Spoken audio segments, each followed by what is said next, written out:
A family's shame. Hussain became sad as all his paths were closing one by one. The main door of the washroom was being repaired. Seeing the main door only increased Hussain's pain. He watched with fearful eyes as the door was being fixed. At the same time, he wished he could find another way to see his sister Nayla using the washroom.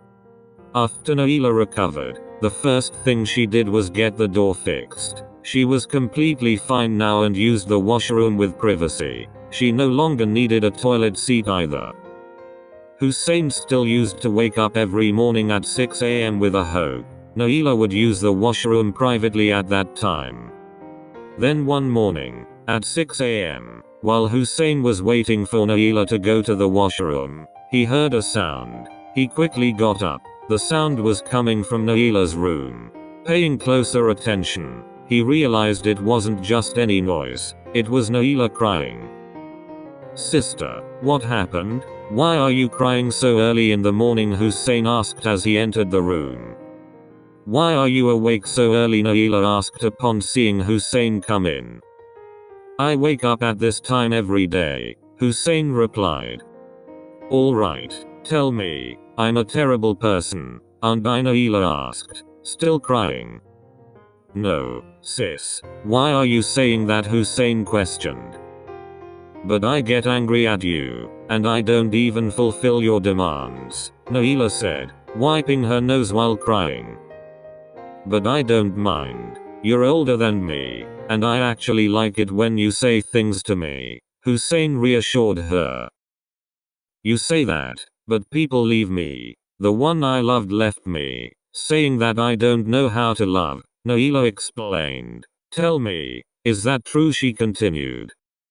"It's not exactly true, but the thing is, you never consider other people's wishes," Hussain told her. "And what is that supposed to mean?" Nayla asked, annoyed. "These days, because of the internet and mobile phones, people's desires and demands have increased. Humanity has advanced in every aspect of life, and that's why new fetishes are also emerging in sexual life. This is why, especially men, want to share their fetishes with their partners, even if they aren't considered normal by most people," Hussain explained.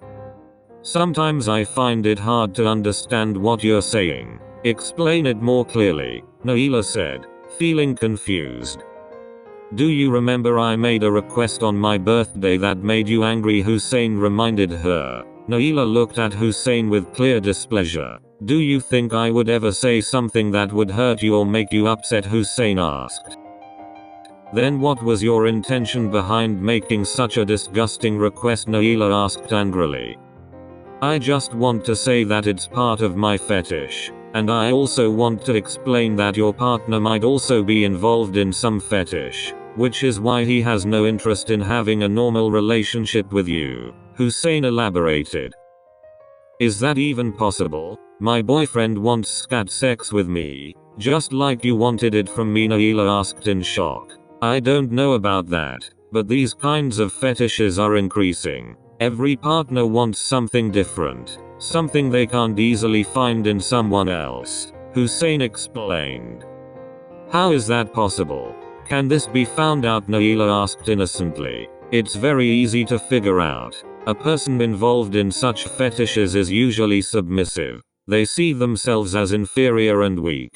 They take a lot of time to come up with simple ideas or solutions to problems. No matter how angry they get, if someone challenges them, they back down. Sometimes, they even see themselves as a pet and behave in ways that a normal person wouldn't," Hussain explained.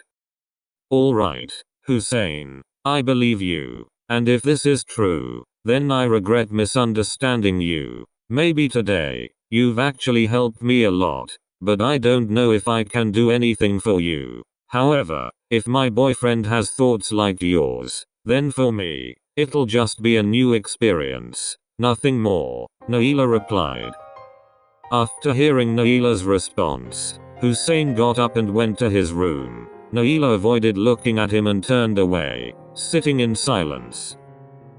The evening sun was setting, and darkness had begun to spread its presence everywhere. The family was growing worried. Night was approaching, and there was no sign of Nayla. She never stays out this late at night. Hussain's father said, looking at his mother, God knows where my daughter is stuck. She said she was going to a friend's place, but she still hasn't returned, Hussain's mother informed anxiously. It's getting late. I'll go check at her friends' houses, Hussain's father said with concern. With that, he left the house to search for Nayla. Not long after, Nayla staggered into the house, leaning against the walls, stumbling with every step.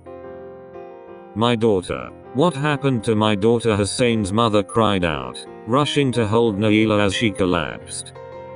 Ami, nothing happened to me. I'm just drunk, Nayla admitted in her intoxicated state. You drank alcohol? You got high? Her mother yelled in anger. Hearing her mother's scolding, Nayla, still drunk, wobbled unsteadily. Suddenly, Hussain grabbed her hand. Take her to her room. Who knows where she has disgraced herself before coming home. The whole house stinks of alcohol now, their mother shouted furiously. Holding Nayla's hand, Hussain led her to her room. As soon as they reached, he carefully laid her down on her bed. Completely intoxicated and exhausted, Nayla collapsed onto the mattress. She mumbled something incoherently for a while, but soon, even that faded, and she fell into a deep, unconscious sleep. The next morning at 6 a.m., Nayla was trying to wake up according to her routine, but exhaustion and a severe headache had taken over her. Still, she gathered the strength to get up. Suddenly, she noticed her brother Hussain sitting on her bed, pretending to have his eyes closed. How long have you been sitting here? Nayla asked, holding her aching head and looking at Hussain. I've been here since last night. It's my first time seeing you in this condition, so I was really worried, Hussain replied. I'm fine now. You should go rest in your room, Nayla said, sitting up on the bed. I will go, but I want to know, why did you drink? What happened that made you do this? Hussain asked. You were right, Hussain. In today's world, people's fetishes have grown so much that it's becoming difficult to satisfy them. Even my boyfriend is involved in such a fetish, Nayla said and then paused. So, did you drink because of his fetish? Hussain asked again.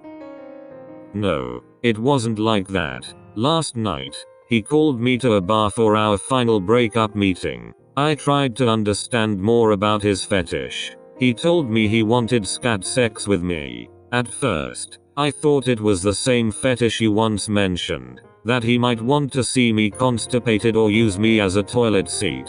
But it wasn't that at all. He wanted to turn me into his human toilet. You know, Hussain. He took me to the washroom and told me that I had to eat his waste. How could I do that? This experience was completely new to me. I loved him, but how could I instantly get involved in such a fetish I had never done before? Nayla explained everything to Hussain. But, sister, why did you drink alcohol? Hussain reminded her of his question. Even after refusing my boyfriend's demand for SCAT sex, I still felt guilty, as if maybe I had done something wrong to him. I felt like I should have accepted his request. But then, suddenly, I saw a bottle of alcohol in front of me.